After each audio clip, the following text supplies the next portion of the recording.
Okay, so I've typed in all of the HTML onto my doc and I've downloaded it. I've converted the text file to an HTML. I've opened it up and I get something that looks like this. And I've gone through line by line and I can't figure out what I did wrong to make it not work, because some of the things that don't work is this should be like a drop down, but instead it says select an option and it's just the words.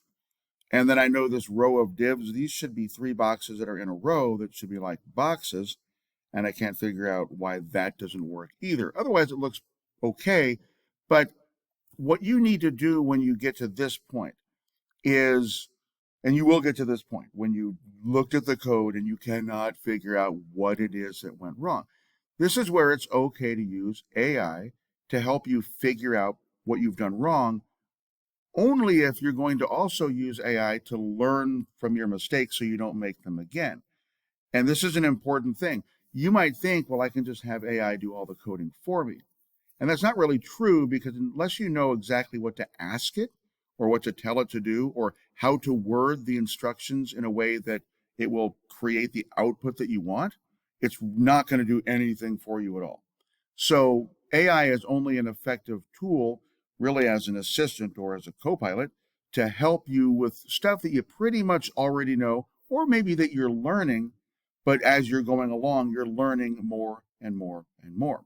So we're going to actually use Copilot, Microsoft Copilot, to help us figure out what exactly went wrong with this code. And again, we're only doing this after we've gone through it. We've tried to figure it out on our own, because as a good programmer, you want to be able to figure it out on your own. In fact, you're not a good programmer if you can't figure it out.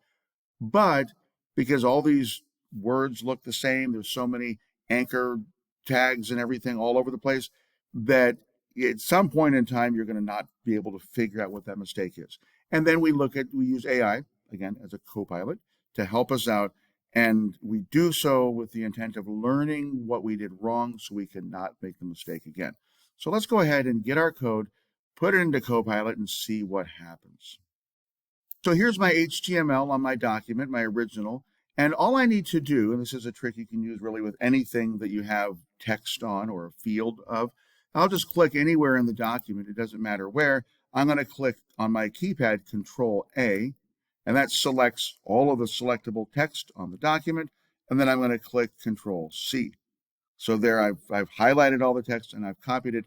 Now I can paste it into the Copilot AI system with the correct question and then get an output that I hopefully can use. So let's go ahead and do that.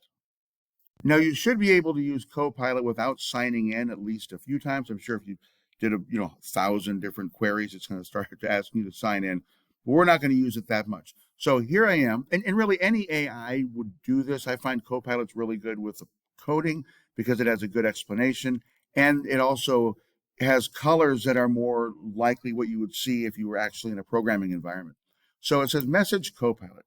I'm going to say this: please help me understand what I have done wrong, right, with my HTML.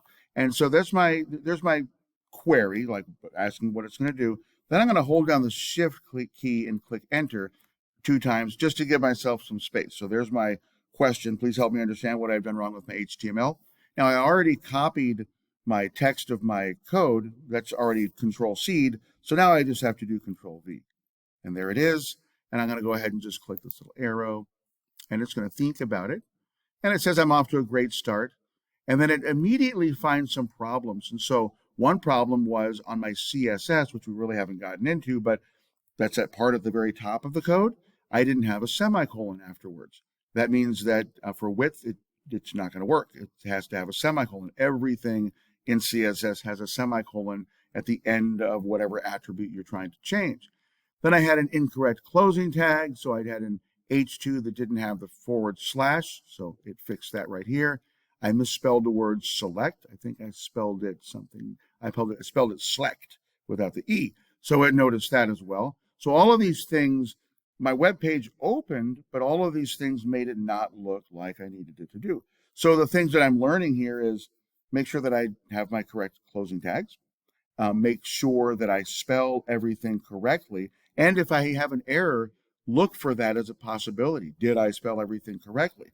And those are some things that over time you'll get used to, but they are the very, very, very common errors that you're going to do when you start programming. So I also have an invalid thing here, this divs. So I have a divs tag instead of a div tag. So that could be a common thing that somebody would do. And so all of that together, I end up with this cleaned up code. And so I can just go ahead and copy this code just by clicking copy. And importantly, before I clicked copy, I went through and I understood what I did wrong. And this way I can know what I'm doing. It also gave me a placeholder. Hopefully this will actually show me something. I purposely didn't include anything here because I didn't want you to have to type in all of this crazy stuff. But this might actually work, and that would be nice if we actually see an image in this little part here. So now I'm going to go back to my Google Doc, and I'm going to make a web page again real fast and see what it looks like. And now I'm back at the Google Doc. And again, instead of just highlighting everything or trying to delete everything, all I have to do is click anywhere on the document and then click Control A. That highlights all of the selectable text. I've already copied the new text from Copilot. So if I click Control V, I basically just overwrote all of the text that was not correct. And now I have the good text. So that's all I did. I did Control A and then Control V.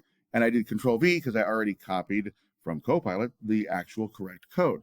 So now I can do the little download thing, and I can go File, Download, Plain Text, and that's up here. So I'm going to open up that plain text. And remember, your system is slightly different. You're going to do Control S. For me, I'm just going to go File, Save As, and then you're going to change the entire title, all of it. I'm going to call mine new code.html. Make sure that yours says all files. Yours will default to all files. I have to change this to all files. And then I'm going to click Save.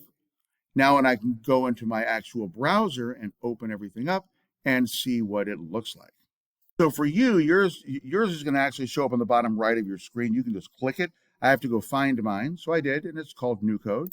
And now when I click it, it takes me to this, and it's got everything correct, and it's all good. So I used AI correctly, and now I understand what I did wrong. I understand what to look for next time, and I have all my boxes in a row. The only thing it doesn't show at all is the image, probably because that URL doesn't go anywhere. But because there was a URL to show, it doesn't show anything now. So basically, like the URL kind of like erased everything. But so that's not exactly right what we want. But this part here is fixed.